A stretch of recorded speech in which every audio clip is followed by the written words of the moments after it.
Imaginez une gamine ultra riche, qui pourrit la vie de tout le monde par pur plaisir, jusqu'au jour où son père décide qu'elle a franchi la limite.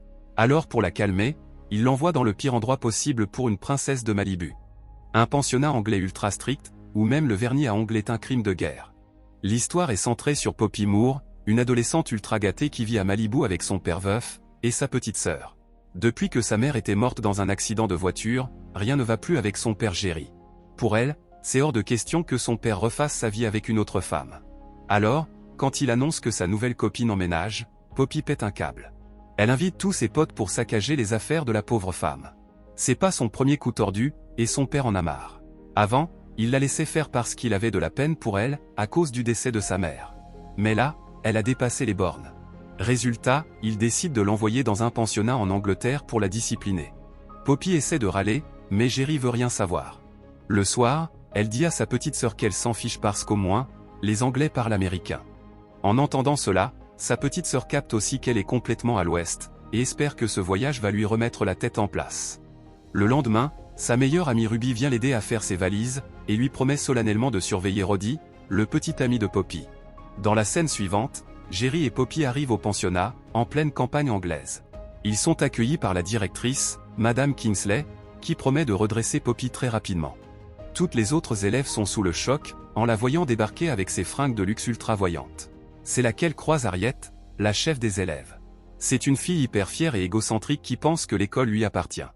Elle l'accueille avec une poignée de main, mais dès que Poppy refuse de lui montrer du respect, Harriet promet de lui faire payer. Poppy dit enfin au revoir à son père et entre dans l'école. Elle découvre vite qu'elle va devoir partager sa chambre avec 4 autres filles, Kate, Josie, Kiki et Drippy. Fidèle à elle-même, elle leur demande sèchement de sortir parce qu'elle veut être seule, mais les filles se moquent d'elle. Puis, elle apprend la pire nouvelle de sa journée, elles n'ont le droit d'utiliser leur téléphone que le week-end. Évidemment, Poppy refuse d'obéir. Un peu plus tard, la surveillante passe pour ramasser les téléphones. Poppy fait sa maligne et répond avec un sarcasme total. Résultat, une punition collective pour toute la chambre. Elle essaie alors de corrompre la surveillante avec de l'argent, mais cela ne fait qu'empirer les choses. Pour son premier jour de cours, elle décide de relooker son uniforme à sa sauce.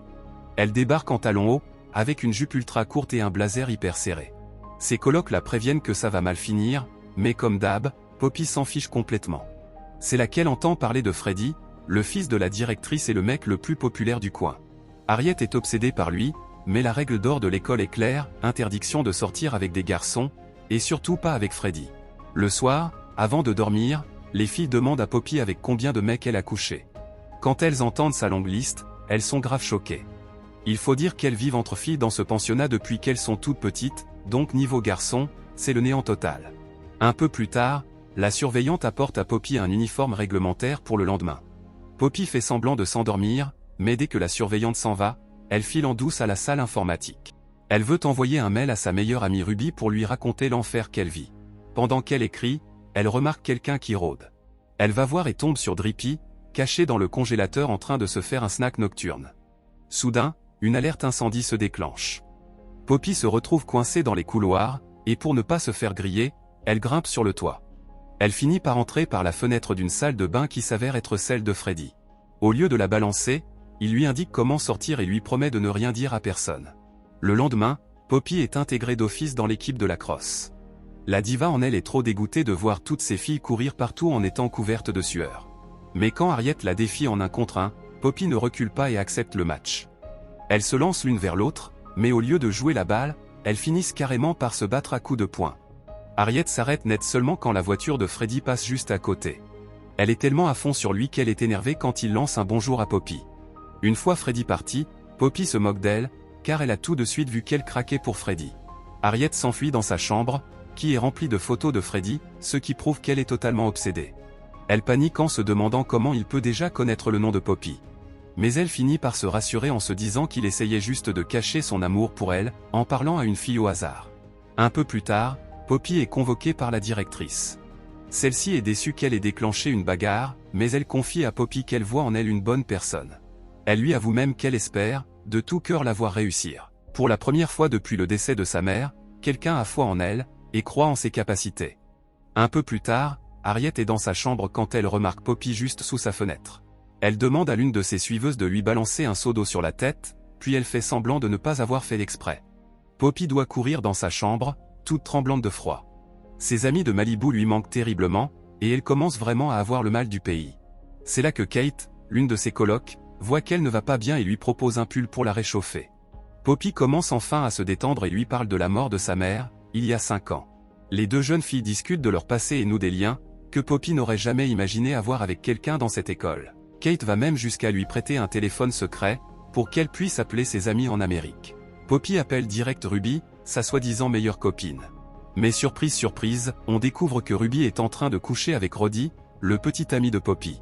Les deux hypocrites font semblant de s'inquiéter pour elle au téléphone, avant de raccrocher précipitamment. Sitôt l'appel terminé, Ruby se moque du nouveau look de Poppy avant de retourner dans les bras de Roddy. Le soir même, les colocs de Poppy décident de l'aider à se faire virer. C'est le seul moyen pour elle de retourner en Amérique, et comme elle veut désespérément rentrer chez elle, elles ont de la peine pour elle et veulent l'aider. Poppy est super touchée par leur soutien, surtout qu'elle a été hyper arrogante avec eux depuis son arrivée. Dès le lendemain, elles enchaînent les pranks, elles colorent l'eau de la piscine en rouge, placardent partout des affiches d'Harriet proposant des services scandaleux, et font courir le bruit que des profs s'embrassent dans l'école. Pour cette dernière rumeur, Poppy se fait convoquer, mais la directrice, trop zen, la laisse repartir avec un simple avertissement. Les filles pensent que la directrice est beaucoup trop clémente envers Poppy, et redoutent qu'il y ait quelque chose qui leur échappe dans sa relation avec Jerry. Il va falloir trouver un truc bien plus grave pour qu'elle soit vraiment punie.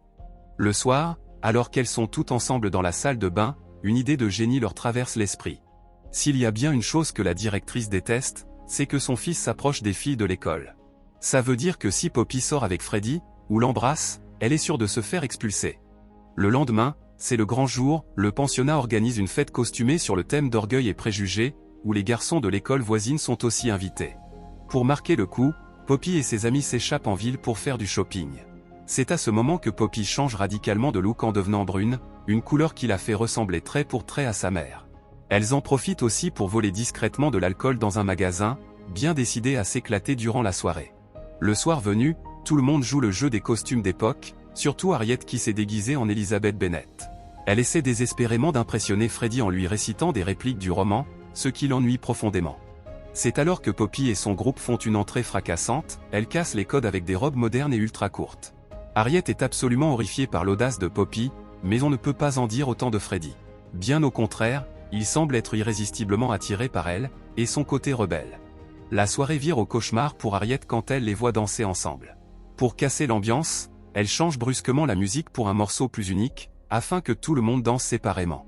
Mais son plan se retourne contre elle, Poppy se lance dans un solo de danse endiablé, et vole la vedette à tout le monde. Après avoir fait sensation sur la piste de danse, Poppy et Freddy s'éclipsent à l'extérieur pour passer un moment en tête-à-tête. Harriet, méfiante, envoie ses sbires les espionner. En discutant, Poppy réalise que Freddy est un garçon profond qui se soucie réellement des autres.